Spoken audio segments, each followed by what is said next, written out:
Hello, folks. It's Cynthia, and I know it's been a long time since we talked about the tarot and Major Arcana, or anything for that matter.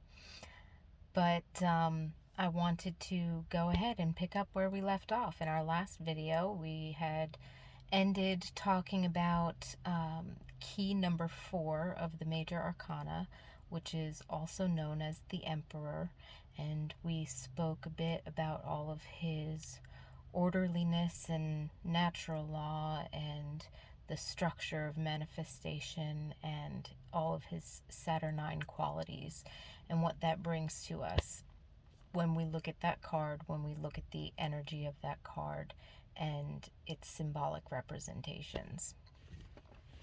So today we will pick up with key number 5 in the Major Arcana, which is the Hierophant. It's also in some decks known as the Sage or Wise Old Man. It can be talked about. A Hierophant is actually the title role of a bishop, let's say, in a church institution, for example. So the term Hierophant actually does refer to someone of a bishop status. But what does this really mean in terms of the symbolism? Why that energy? Well, number 5, after order and structure and planning and recognizing all of the details that go into making something, building something, bringing, say, a vision or dream or goal into reality that we see with the number 4, the number 5 is about change. But it's about willpower, freedom of will. It's about how you can overcome challenges and obstacles that come with growth, that come with change. So the Hierophant is used as the symbol for this particular card because what happens is when we begin a project or when we begin moving forward in some fashion, there always comes a point where we meet with something. Is this a loss or is this an opportunity for gain? It's an opportunity for change. In order for something to grow, it needs to pass through a state of change. And to the extent that you accept this, to the extent that you utilize your free will, to the extent that you utilize your willpower, to the extent that you open up to the fact of opportunities, being willing to let go of what's not working and refigure or redesign or re-strategize and work with what does work and what opportunities are available. So the representation of the Hierophant or the bishop or even a sage or a wise old man, I apologize for that alarm going off, is to call to mind the fact that you're being presented with a challenge, with a mission, with a divine missive, so to speak. This is the shift that's occurring. Do you accept this challenge or do you deny this challenge? If you accept this challenge, will you overcome the obstacles? Will you use your willpower to stay the course, find solutions, find opportunities, utilize the resources that you have available to you? Are you going to allow yourself to grow in that fashion? Or on the flip side of things, are you going to stagnate? Are you going to get lazy? Are you going to try and deny responsibility or run from or close off? Are you going to stick yourself to solely determination and not realize the freedom of your willpower that you actually have. So what we see here is, in terms of our challenges and opportunities that come up on any endeavor, and to what extent are we going to accept this challenge and say, aha, you are worthy of my power, and move forward? To what extent are we going to look at our obstacles as lessons that help us get smarter and more skilled and more wise, to how we can grow and change? Are we open to growth and change, letting go of the old way of doing and being, and growing and moving forward? So this is what comes with the Hierophant, or the Sage, or the Druid, or that figure of wisdom, is the presentation of said challenge, which may have been determined, such as one might find in an astrology chart or a numerology chart, or some kind of karmic pattern. It has been determined, destined, that you would face this challenge, or you would face this obstacle. Let's even back it up and just say the challenge, right? And then, based on what you allow of your free will, you will either have obstacle or opportunity. And even the obstacle is a hidden opportunity. How are you going to use your resources?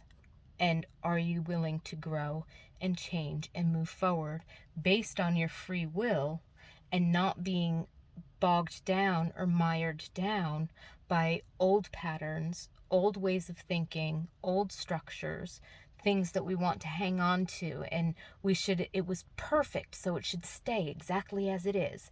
Should have, would have, could have, right? But that's not life.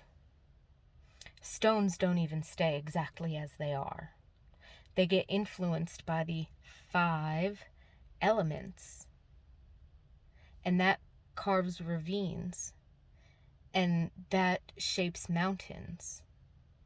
So when you look at the 5, when you look at key number 5, when you look at some wise master or sage, or whatever you can think of in your mind as a person or a mentor who might be saying, well, this is what's happened. This is on the map.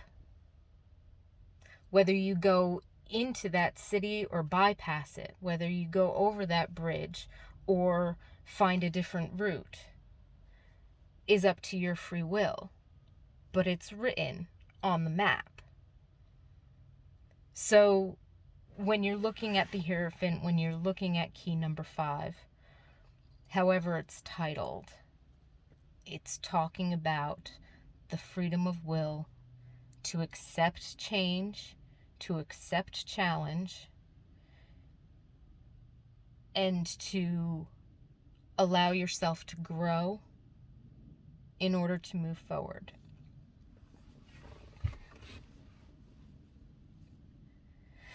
So in talking about the tarot and the major arcana, we move then to key number 6. And key number 6 is often titled the Lovers card. This card is about,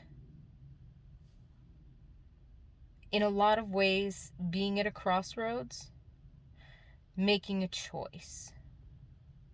Often choosing between 2 things. So it brings to mind, in a certain sense, the lover's triangle, when you have a choice to make and you're trying to choose between these 2 things that you might feel equally passionate about, or you might be equally confused by and not know which one would be the best option, right? So being at a crossroads and having to choose a direction.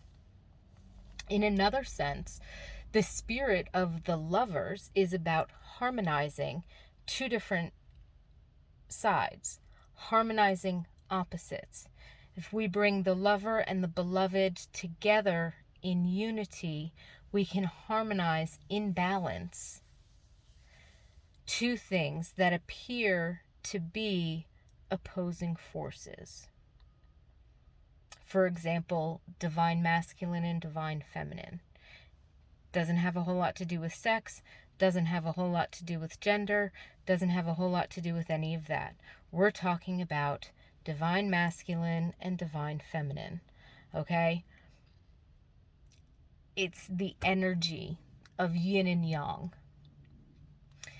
So with this card, when you bring together lover and beloved, there are apparent opposites that attract, but there are also similarities that allow to hold together, right?